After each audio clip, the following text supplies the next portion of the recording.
mensaje que voy a dar hoy tiene que ver mucho con el mensaje que dio Nanette la semana pasada. Yo diría que es como una continuación de ese mensaje y les voy a contar cómo sucedió eso, porque pues, quiero agradecer a Nanette por ese mensaje que dio tan profundo que me afectó el resto de la semana, pero de una forma imprevista.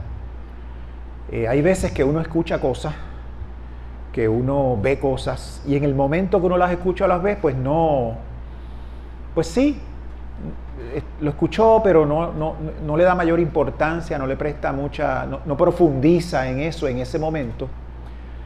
Pero muchas veces eso se queda en el cerebro como un eco ahí dentro, dando vueltas, y todo lo que está pasando más adelante, uno como que lo analiza utilizando lo que uno escucha o ve como un molde, como si eso le abriera a uno los ojos y se diera cuenta de que las cosas que están pasando se pueden explicar o se pueden entender mejor de acuerdo a lo que uno escuchó. Y a veces son cosas que no tienen absolutamente nada que ver con lo que uno escuchó, pero como eso abarca tanto, la espiritualidad abarca tanto en la vida de uno, pues todo uno lo viene a ver, a meter dentro de ese template. No quería usar la palabra en inglés, pero eso es lo que se me ocurre, que te da lo que tú escuchaste o viste o leíste en aquel momento, ¿no? Y así me pasó después de escuchar el mensaje de Nanette, con todas las noticias que yo estaba leyendo y que estaba escuchando durante toda la semana. Todo eso me llevaba al mensaje de Nanette y me puse a buscar más, me puse a ver un poco más debido a unos libros que estoy leyendo y unas cosas que estoy haciendo, y me estuvo interesante lo que descubrí y la introspección que me hizo llegar el mensaje de Nanette a través de todo lo que estaba leyendo, que quería compartirlo con ustedes porque es bien interesante. Nanette hizo una interpretación metafísica de la limpieza del templo de Jesús. Las interpretaciones metafísicas son bien importantes. Yo entiendo que eso se viene haciendo hace mucho tiempo, pero Charles Fillmore obviamente fue un pionero en ese sentido, porque como dijimos en mensajes anteriores, esas interpretaciones metafísicas se continuaron haciendo a pesar de la hostilidad que sentían las iglesias tradicionales en contra de la ciencia y en contra de otras cosas que se iban descubriendo, porque ellos veían que estaban perdiendo relevancia, lo cual no es cierto, pero bueno, ellos lo interpretaron de esa forma. Entiendo yo que la pugna que hay entre las religiones y las ciencias sociales y la ciencia en general está causada por las mismas religiones y las mismas iglesias que decidieron hacer la guerra contra la ciencia porque no había tal cosa. ¿Ok? Bien. La metafísica, lo importante es que no nos deja caer en simbolismos ya gastados que se vienen haciendo y diciendo por siglos. Nos ayuda a crecer y a entender dentro de nuestras circunstancias lo que está sucediendo. Y esas interpretaciones metafísicas pueden cambiar con el tiempo. En una ocasión a Charles Fillmore se le pide que tenía que estructurar sus ideas y su forma de ser, de poner las cosas más o menos como una especie de dogma, ¿no? Una especie de doctrina de Unity. Y los hijos se lo estaban pidiendo, ¿no? Los hijos se lo pedían y la gente que estaba con él se lo pedían porque aquella cosa se había vuelto tan grande que había que hacer algo.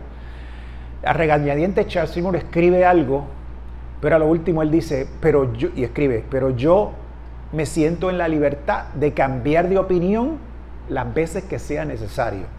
O sea, él mismo lo dijo. Todos estos análisis en este momento son relevantes, pero a lo mejor el año que viene tengo que verlo de otro punto de vista porque las cosas cambian, las circunstancias cambian, ¿ok? Y esa básicamente, entiendo yo, es la diferencia entre la religión la interpretación metafísica que te da la religión versus la interpretación metafísica que te da la espiritualidad. La religión usualmente lo que pasa es que alguien hizo una interpretación de las escrituras, eso se convierte en dogma y tú tienes que creer eso por fe, aunque no te...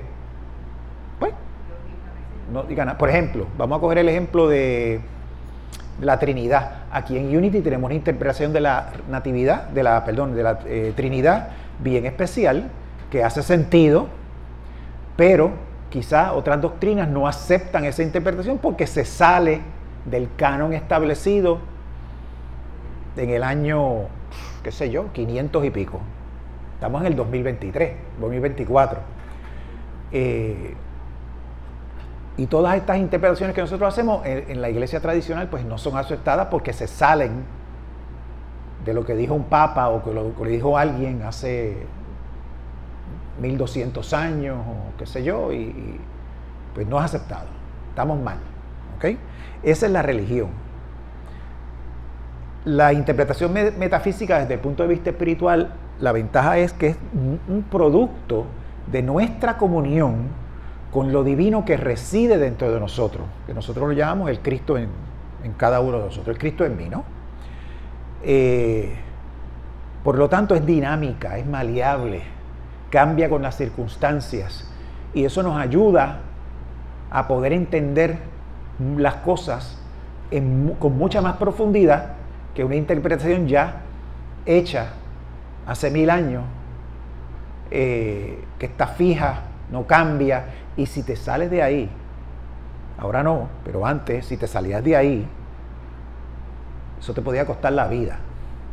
¿Por qué? Porque te decían que eras un hereje, te quemaban en la hoguera, etc. Y hay muchas doctrinas ahora mismo, muchos sitios que si tú te sales, si no haces lo que se supone que se haga, si te sales, piensas algo diferente y lo dices, te puede costar la vida. O sea que eso todavía se da, lamentablemente. Ok. Daniel habló de la interpretación metafísica del templo, pero la interpretación metafísica de algo también tiene un simbolismo colectivo. ¿Por qué? Porque nosotros vivimos en comunidad. Y esos libros y todas esas historias que se escribieron no se escribieron para que tú las leas y las tengas adentro y las guardes. Esos libros se hicieron para leerse en comunidad, en un grupo, y discutirlos en grupo. Y tenía un simbolismo particular para el grupo que estaba escuchando eso y la persona que lo escribió para ese grupo. De la misma forma que los primeros reuniones de Charles Fillmore, Lares lo mencionó la otra vez, se hacían los domingos por la tarde para que la gente fuera a su iglesia y después por la tarde fueran allá a discutir, a analizar, a tertuliar sobre un pasaje bíblico o sobre una circunstancia, y todo el mundo daba su opinión y todo el mundo, o sea, se discutía eso como una sesión educativa, ¿no? Si venimos a ver, porque el propósito no era meterte algo en la cabeza, el propósito era que tú crecieras espiritualmente y personalmente con lo que estabas escuchando, ¿no? En los tiempos que se escriben los evangelios, pues el evangelio particular se escribe para un grupo de personas en particular. Mateo lo escribe para los judíos que seguían a Cristo, a Jesús. Juan lo escribe para otra población diferente, 100 años casi después que Jesús nació. Las cartas de Pablo las escribe para sus iglesias que él fundó, y cada carta en particular habla sobre las circunstancias que tenía esa congregación en particular. ¿Okay? Pero ¿qué pasa hoy día? Hoy día la tecnología hace que la comunidad ya no sea pequeña. O sea, nosotros no podemos, si nosotros tenemos una comunidad aquí en Ponce, pero Ponce está dentro de Puerto Rico está dentro del mundo, y cualquier cosa que suceda en cualquier parte del mundo, nosotros nos enteramos 5 segundos, 10 segundos después que eso sucede, y nos afecta. Nos afecta mentalmente, nos afecta a nivel colectivo como especie, porque sabemos lo que va a pasar porque hay una guerra en la Conchinchina y cómo eso nos va a afectar a nosotros, pero también nos afecta espiritualmente, porque de una manera u otra estamos todos conectados espiritualmente con toda esa gente, aunque no hablemos su idioma, aunque no entendamos su cultura, aunque no nos guste lo que comen ni cómo se visten. Sin embargo, todos son seres humanos, todos son nuestros hermanos y estamos conectados espiritualmente, y cualquier cosa que les pase a ellos nos pasa a nosotros, lo sentimos nosotros también. Y como especie es bien importante estar consciente de todo eso, porque se nos va nuestra supervivencia en el planeta. Por ejemplo, una de las noticias que estaba leyendo en la semana era que desde el año 2020, en Puerto Rico ahí fueron los temblores, ¿no? Pero obviamente nosotros no somos el centro del universo, pero desde el año 2020 los 5 hombres más ricos del mundo aumentaron su riqueza 5 veces más. ¿Qué pasa? ¿Qué es lo otro? El anverso de esa moneda, el reverso, que 5.000 millones de personas redujeron su riqueza significativamente. O sea, en el mundo hay un montón de problemas económicos, inflación, esto, aquello, lo otro, y dentro de toda esa debacle económica, 5.000 millones de personas perdieron dinero y son relativamente menos prósperos o menos económicamente menos estables, pero 5 personas en el mundo hicieron billones de dólares a causa de esos desastres. ¿Okay? De cada 100 dólares producidos en la economía, 96 van a manos de accionistas que ya son millonarios o billonarios, y 4 dólares van a manos del resto de la población. Y según el artículo, a este paso, si tú querías erradicar la pobreza, ¿no? La escasez de alimentos, de dinero para comprar cosas, ropa, etcétera, tardaría en erradicarse la pobreza 230 años. La pobreza siempre ha existido. Pero si la meta del ser humano es que todo el mundo tenga lo que necesita de una manera digna, 230 años a este paso para que eso suceda, sí sucede. Y si esta gente lo permite, ¿no? También había una foto circulando en el internet, y esa foto la gente la ponía dando loas al sistema económico en el que vivimos ahora, en el que estamos ahora, que es el hipercapitalismo, la cuestión esta de tipo Milei, el de Argentina, ¿no? Aquí mercado libre a todo lo que da, usted compre, que no haya ningún tipo de intromisión del gobierno, que no se vele por el bienestar económico de los más pobres, etcétera, porque el dinero fluye y así las cosas se arreglan. Pero la fotografía era una lista de los 40 personas más ricas del mundo, y al lado tenía la banderita de su país, ¿no? De esas 40, 24 vivían en los Estados Unidos. Y el resto vivían en varios países de Europa, de India, China, Alemania, por allá, qué sé yo. Uno era de México, uno era de Brasil. Pero lo que no dice el mensaje, que para mí fue evidente cuando vi las banderitas, era que todos los países representados por esta gente millonaria son donde hay más desigualdad, donde hay más separación de los ricos y los pobres, ¿no? Y eso ha ido en aumento, esa desigualdad ha ido en aumento en los últimos 10 años. Pero eso no se discute.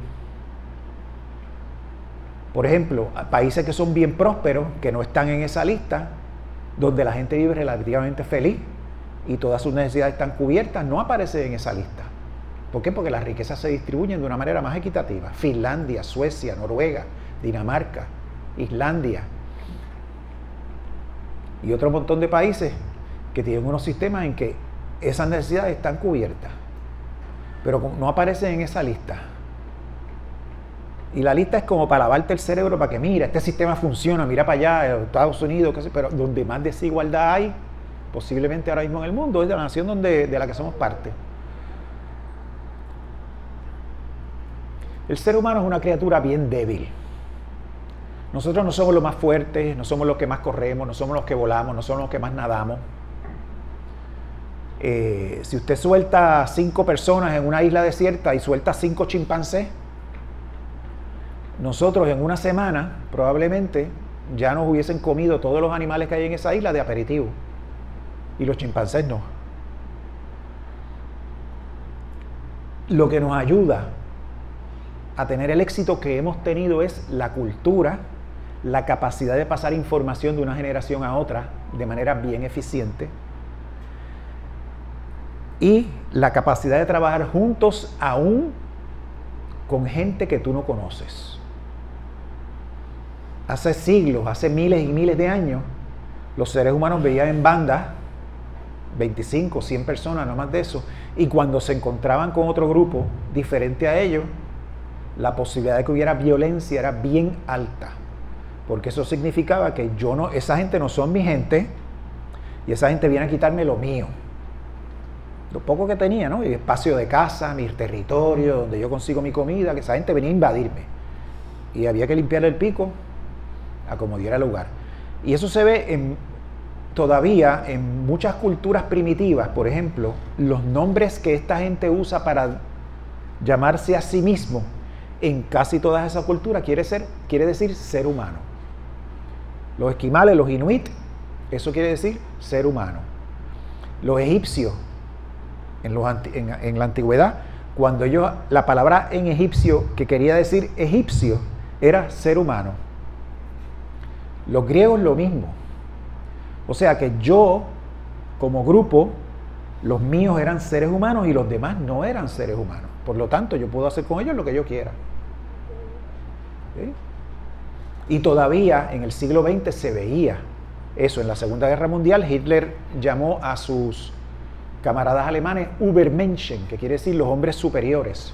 Y todo lo demás era el Untermenschen, que eran los subhumanos. Y por eso hizo todo lo que hizo. Y por eso lo siguieron, y por eso permitieron que sucediera. No fue que no se dieron cuenta, sabían que estaba pasando, pero como eran Untermenschen, no había problema. Bien. Para poder ser exitosos en este departamento de poder trabajar con gente que no conocemos, usted se monta en una guagua con un montón de gente que usted conoce, usted se monta en un avión, usted no conoce al piloto, usted no sabe cómo el avión vuela, usted no le está guiando, usted se monta con un montón de gente que usted no sabe quiénes son y está volando 3 horas, 4 horas en el avión y no pasa nada. Esa capacidad no la tiene ningún animal, absolutamente ninguna, solamente el ser humano. Para poder hacer eso se inventaron unos conceptos que son abstractos, como la moral, la justicia. ¿Por qué? Porque eso mantenía el equilibrio para poder trabajar, hacer pirámides, hacer ciudades y construir barcos y construir todo lo que tenemos y con lo que usamos hoy en día. El código de Hammurabi, que es uno de los códigos legales más antiguos que se conoce, pues había un montón de cosas ahí de qué hacer cuando esto pasaba, qué sé yo, como un código legal, como decir el Código Civil. Pero uno de los inventos más importantes fue esta cuestión del ojo por ojo, diente por diente. ¿Por qué? Porque el ser humano tenía la tendencia de que si tú me matas a mi primo, yo voy y te mato 3 primos. Y aquellos que le maté los 3 primos vienen y me matan 10. Y cuando tú vienes a ver, tienes una guerra sin sentido, donde todo el mundo está en peligro y todo el mundo se va a limpiar el pico. ¿Okay? Y él se inventó esa regla para que el castigo no se pasara más allá. ¿Okay? La retribución fuera igual más o menos de lo que te habían hecho a ti. Un ejemplo hoy día que estamos viendo en las noticias de cuando eso se obvia y se ignora es Gaza. Unos terroristas palestinos invaden territorio de Israel, matan, qué sé yo, 1.200 personas, se llevan unos rehenes, pero el ofendido ya ha matado más de 25.000, entre ellos hombres, mujeres y niños, que ninguno es terrorista y no pertenecen a ese grupo terrorista. O sea que esa es la importancia de los conceptos de la justicia, por más primitivos que sean, para evitar situaciones como esta. ¿Ok? El ser humano se tuvo que domesticar a sí mismo para poder reducir la violencia entre unos y otros. Vivimos en la época menos violenta, a pesar de que las noticias nos quieren hacer creer lo contrario, desde la Segunda Guerra Mundial. El pico fue la Segunda Guerra Mundial.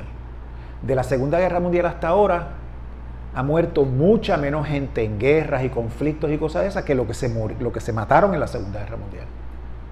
Todo 70 y pico, 80 años después. O sea que algo ha pasado con el ser humano, que cada vez somos menos violentos comparado con hace siglos.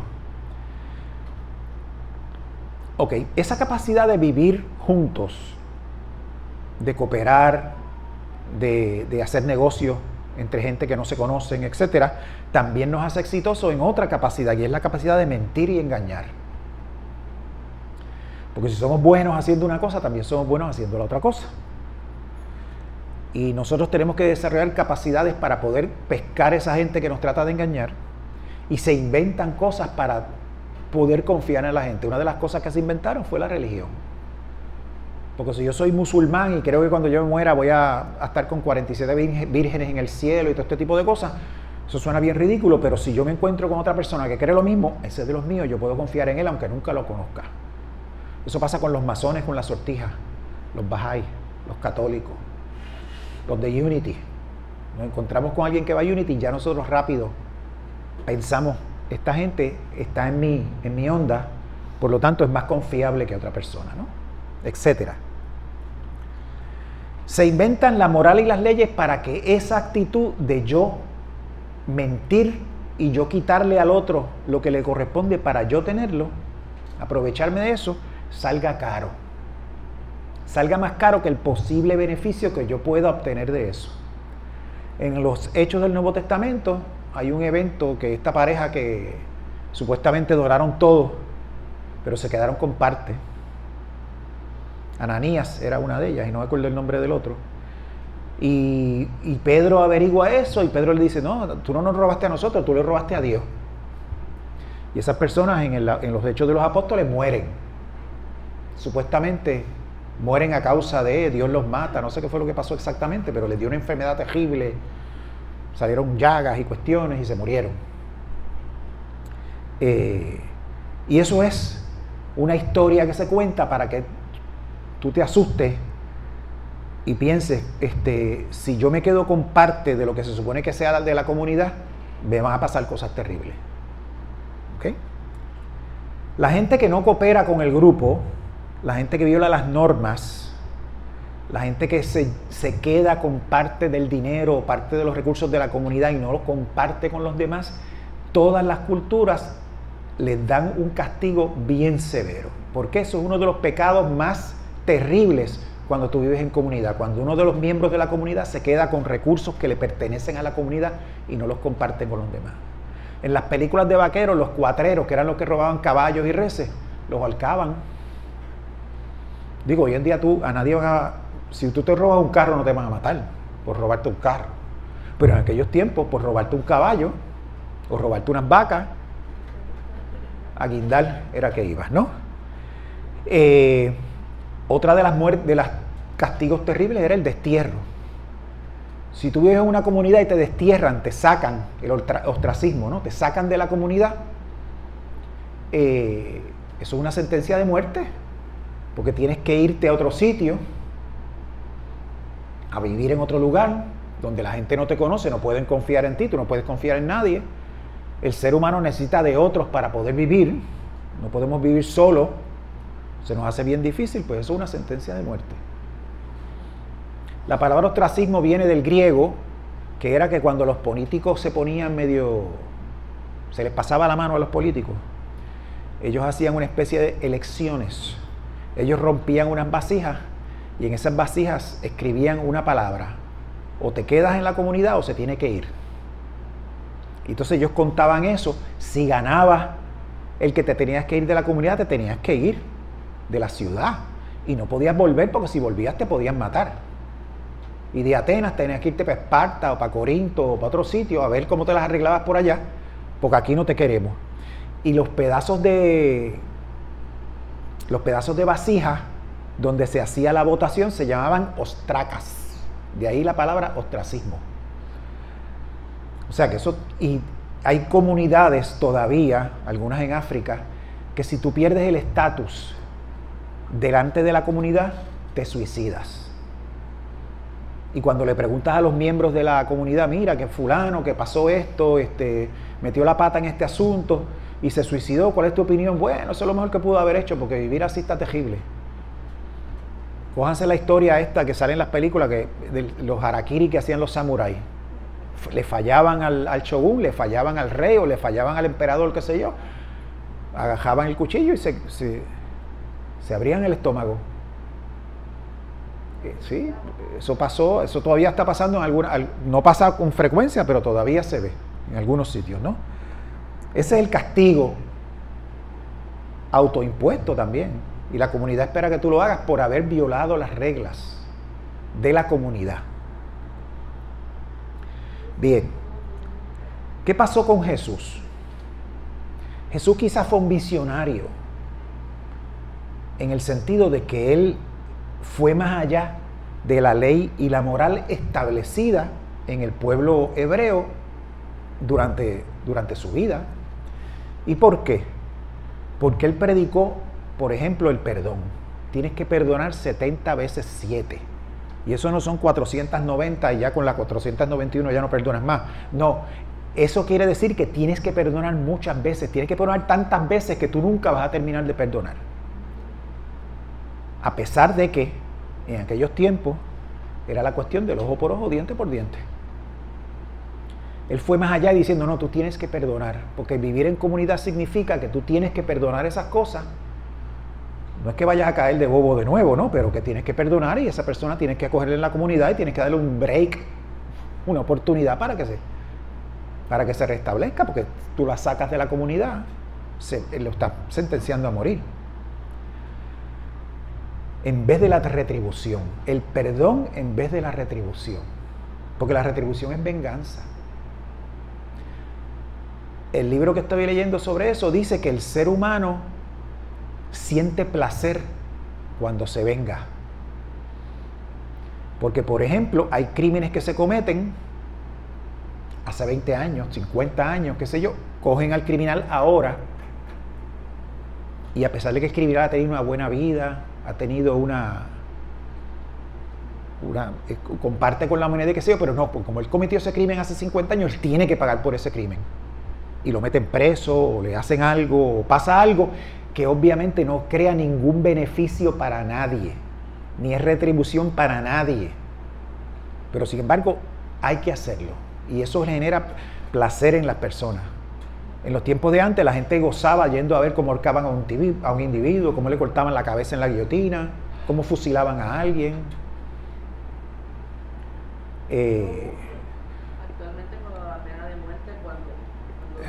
Bueno, el ejemplo típico, que me acuerdo ahora, es este individuo que a los 18 años, 17 años, era parte de la maquinaria nazi en un campo de concentración. A los 17 años era un secretario y firmaba y decía quién se iba para la cámara de gas y quién no. Este individuo se escapa. Después de la guerra no lo cogen, qué sé yo, migra a los Estados Unidos, se cambia el nombre, se muda a una comunidad en Wisconsin. El tipo es admirado en la comunidad, el tipo es un prohombre de su comunidad. El más bueno, todo el mundo lo quería y qué sé yo. Averiguan lo que él hizo y a los 80 y pico de años lo deportan a Alemania y lo meten preso por algo que él cometió a los 17 años. Y había que pagar, él tenía que pagar porque la gente decía que él tenía que pagar. Ahora, al que están castigando, ¿es la misma persona que cometió el delito? No. Porque es otra persona completamente diferente. Pero el ser humano es así, ¿no? Y yo creo que Jesús vio eso. Y por eso es que Él da sus mensajes y su doctrina de perdón y de amar al prójimo, no solamente como a ti mismo, al prójimo, sino a tus enemigos. Y eso hasta esa fecha no se había visto. Amar a tus enemigos. Él predicaba un amor derrochador. Yo siento tanto amor que lo derrocho, lo boto, lo malgasto, entre comillas, porque eso no se puede malgastar, con todo el que aparezca por el frente, sin importar quién es, sin importar qué ha hecho, sin importar la raza, el color, la doctrina religiosa que sigan, si es samaritano o no, si es romano o no, romano mi opresor. Él no le importaba, ¿no? Aquí es amor para todo el mundo. Bien. Y vamos entonces a los mercaderes del templo, que fue lo que me vino a la mente con el mensaje de Nanette. Nanette dio la interpretación metafísica personal de cada uno de nosotros de que el sacar los mercaderes del templo, el templo somos nosotros, y el sacar los mercaderes del templo es sacar todo aquello que no nos deja crecer espiritualmente, que no nos deja progresar en el espíritu, que nos mantiene anclados en tierra y no nos deja elevarnos a un nivel superior. Pero también tiene un mensaje religioso y tiene un mensaje para aquel tiempo político y de poder vivir en comunidad.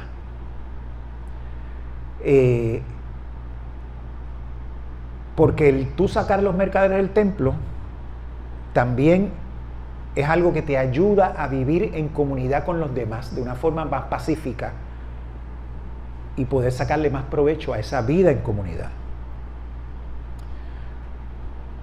El mensaje de la limpieza del templo también quiere decir que no debes usar la religión como una excusa para privar a los demás de lo que les pertenece y de lo que se supone que les toque y necesitan. ¿Por qué? Porque eso es un pecado enorme, como ya dijimos. El tú privar a otra persona de lo que necesita para vivir dignamente. El templo no puede ser una guarida de ladrones. No puedes utilizar el templo para esconderte y justificar todas estas cosas que tú estás haciendo que van en contra de la comunidad donde tú vives, en contra de la gente que se supone que tú proteges. Porque tú estás ahí para trabajar para la comunidad, no es para tu beneficio personal.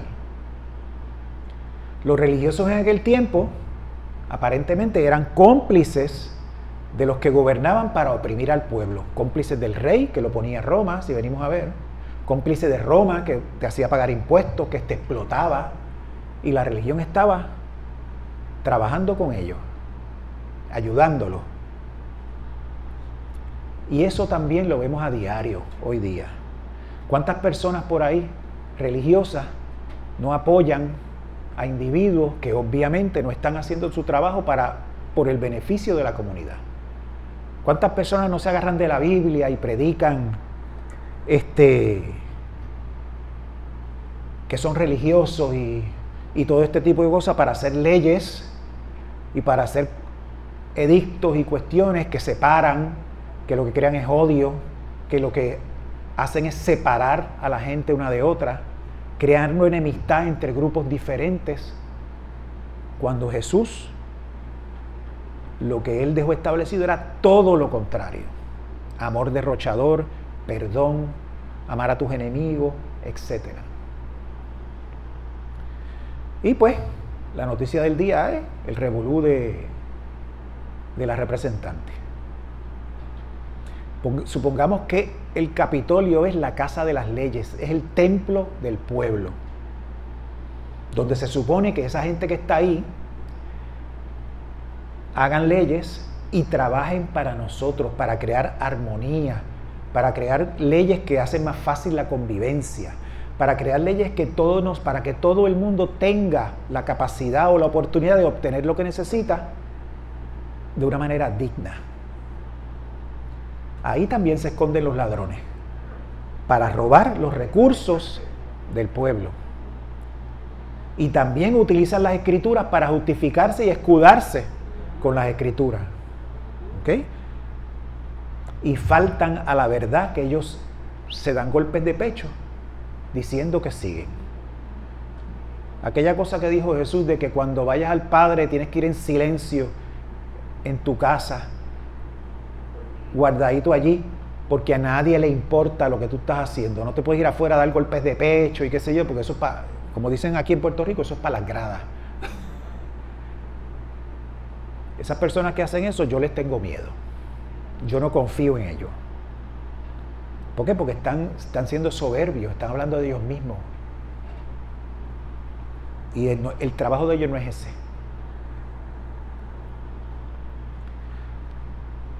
El gobierno, la Constitución dice que hay separación de iglesia y de Estado, ¿verdad? En los tiempos de Jesús eso no existía. Eso es nuevo, eso es un concepto nuevo de hace, qué sé yo, 200 años, porque en los tiempos de Jesús la iglesia y el Estado era lo mismo. Y en muchos sitios, en España, la España de Franco, la iglesia y el Estado era lo mismo. Si tú no ibas a misa los domingos, te miraban con sospecha, porque espérate, este no es católico, este no está siguiendo la doctrina del generalísimo, del caudillo de España por la gracia de Dios y todo ese tipo de cosas, y tenías un problema, no podías conseguir trabajo, te echaban la policía detrás, te investigaban, un montón de cosas pueden pasar, ¿no? En esos tiempos, ¿no? Jesús lo anticipó, Jesús anticipó todo ese problema causado porque la iglesia y el Estado eran lo mismo, cuando Él dice, darle al César lo que es del César y a Dios lo que es de Dios. No puedes mezclar la gimnasia con la magnesia. ¿Ok? Lo del Estado es del Estado y lo de Dios es de Dios. Y una cosa no se puede meter en la otra. Lo que no puede haber es separación entre el camino espiritual y el compromiso con la comunidad. Tú no puedes andar en un camino espiritual siguiendo las enseñanzas de Jesús sin que ocurra un compromiso personal con tu comunidad. Y la comunidad donde vivimos ahora es el mundo entero. Eso no puede ser. Debemos ser portadores de ese ejemplo que dio Jesús. Debemos ser portadores de ese compromiso de Jesús que lo enamoró, que Él vivía para eso y para eso dio su vida, y ese compromiso es el reino. Que el reino no es como te quieren hacer creer algunos después que tú te mueras. Alguna gente te dice que tienes que sufrir en esta vida para que puedas tener el premio después que te mueras. Eso le conviene a mucha gente, que tú te creas eso. A los esclavistas, a los que te explotan, a los que están haciendo mucho dinero a costa de tu trabajo y de tu esfuerzo. A esos 5 billonarios que se llevaron más dinero que 5.000 billones de personas en los años que peores hemos estado económicamente, le conviene que tú te creas eso. Aquellos que cogen $96 de cada 100 y los meten en el bolsillo y los otros 4 se los dejan para los demás, a eso les conviene que tú te creas eso. Y no es que tú vayas a hacer la revolución armada y vayas a matar gente y qué sé yo, como pasa siempre. No, no. Es cuestión de que tú vivas tu vida de acuerdo a los principios de Jesús y te niegues a ser esclavo de todas esas otras ideas que te quieren meter en la cabeza.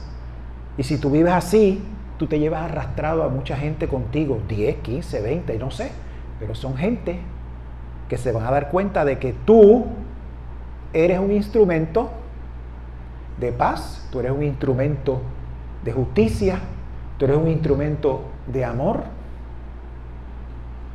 y que tú eres un instrumento, tú eres una persona que pones los hechos donde tú pones la palabra. Y esto es lo que nos hace a nosotros verdaderos seguidores de Jesús. Ahora Unity allá en Estados Unidos, hay una discusión, vamos a llamarla así, sobre la identidad del movimiento. Hay una gente que quiere que Unity deje de llamarse cristiano. ¿Por qué? Porque nosotros no seguimos el credo de los apóstoles, que supuestamente eso fue lo que se fijó, bla, bla. Y hay otra gente que dice que no. Yo no creo en el credo de los apóstoles, pero yo creo que yo soy más cristiano que aquellos que siguen el credo de los apóstoles, pero no viven como Jesús. Nanet está conmigo, ¿verdad, Nanet? Yo también.